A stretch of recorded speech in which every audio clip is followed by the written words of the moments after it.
Hello, welcome to Audio Talks. My name is Kyle Holland, and today we're going to be talking about how to simulate an artificial double tracking effect using just the stock Mod Delay 3 plugin in Pro Tools.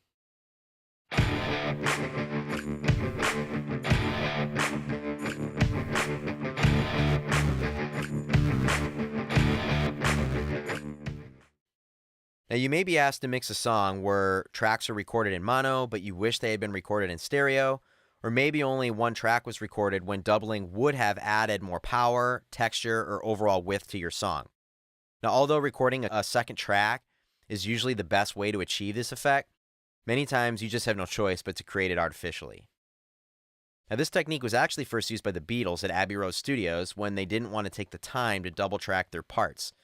The engineers at Abbey Road developed a method that generated an artificial double of the original to solve this problem. And this device was actually emulated in plugin form a few years ago by Waves, which we can see here in the Real ADT plugin. But if you don't own the ADT plugin from Waves or Sonox or some other plugin developer, you can still achieve a similar effect with the stock Pro Tools plugins, which I'm going to show you today.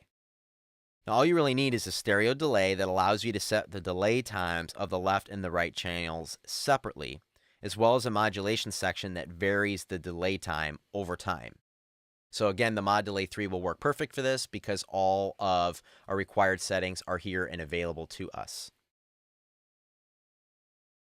I also want to make sure that I choose to use the mono to stereo version of this plugin and not the mono version.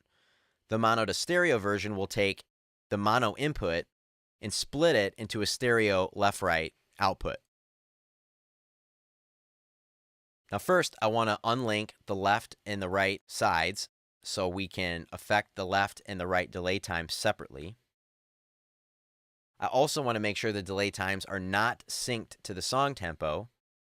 Instead, I want to use milliseconds or absolute time as my time reference for the delay, since we're going to be using very short time settings for this technique.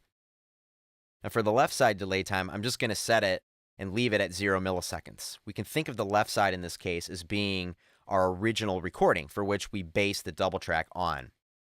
You could also choose to do this with the right side and treat the left side as the double track. Either way, it doesn't really matter, but for today, we'll just stick with the left side. Next, set the delay time of the right side. This will mimic the error or the offset a real musician might have when trying to match their original performance.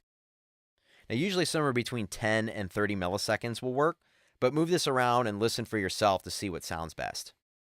Typically, anything longer than 30 milliseconds will make the second part just sound like an echo more than a double track, and times shorter than 10 milliseconds can create comb filtering effects. I find that 20 milliseconds gives me good results and is usually a good starting point, so we'll just stick with that for today. Now, in real life, when a musician plays the same part twice, not only would there be some sort of timing offset between the two parts, but this timing offset changes constantly throughout the song.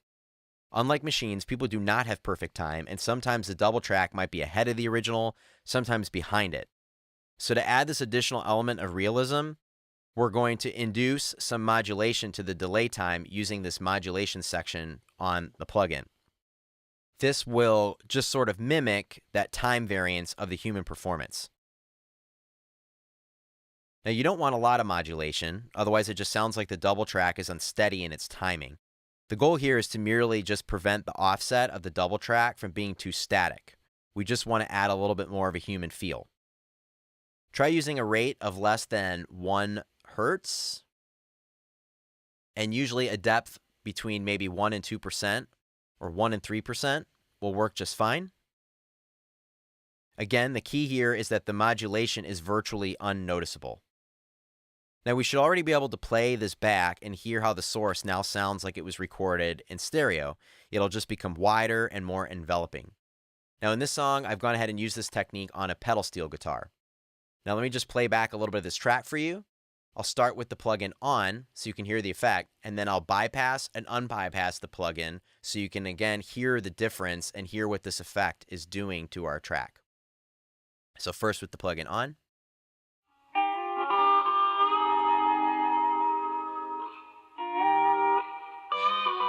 off,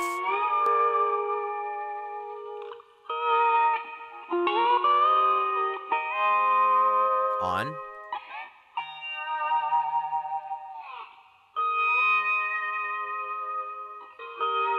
off,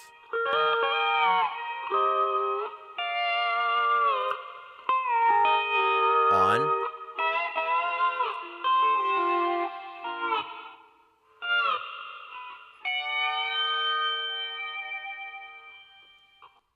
cool.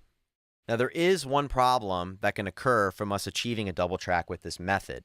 Because the delay time of the double track cannot be negative, it means that the original track, which in this case is the left side, will always be leading the right. It just becomes a matter of how much. Due to the precedence effect, this will make the instrument sound like it's pan or leaning to the left. And we can compensate for this by lowering the volume of the left side or raising the volume of the right side. Usually 1 to 3 dBs is sufficient. So try turning the left side down slowly while playing the track back, listening for when it sounds like both sides are balanced and the instrument is no longer leaning too far to one side.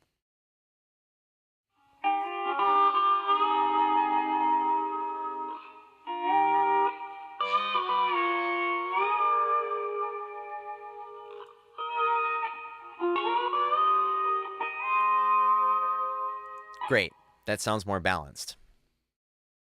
Now that's really all there is to it. You've taken a mono source and you split it into stereo using just stock delay plugins in Pro Tools.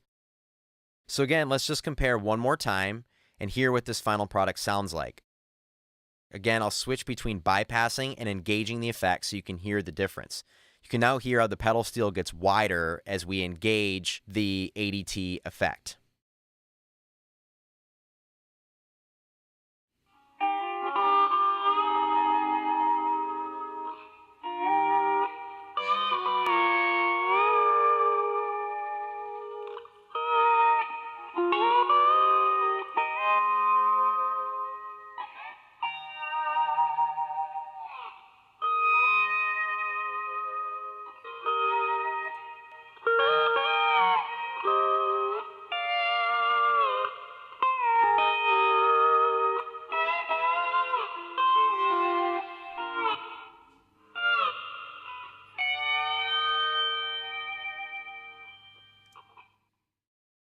Now, there are also some additional things to consider when using this technique. By adding a delay, you may hear a bit of comb filtering, which is why ideally you should just have the musician actually double track the part during the recording phase. For the same reason, you'll find that this technique usually works best on sources that do not have a lot of low frequency content or just so happen to be less prominent in the mix. It's also important to check for mono compatibility after employing this technique. Listen to your affected element in mono and make sure that it doesn't disappear from your mix. If it does, try going back and adjusting the delay time a bit until the tone of the instrument or the vocal sounds more clear and open. Finally, you should just know that this isn't a perfect reproduction of an ADT device. Ideally, we would also have pitch changes and a randomized modulation shape to create more realism. The Mod Delay 3 does not allow for pitch changes, and it also doesn't give you the option of a randomized modulation shape. It only gives us a sine wave shape. However, this technique creates a similar effect and can still sound very effective in your mix. So try this in your future mixes to make your tracks sound wider and more exciting. And thanks again for watching Audio Talks, and I'll see you again next time.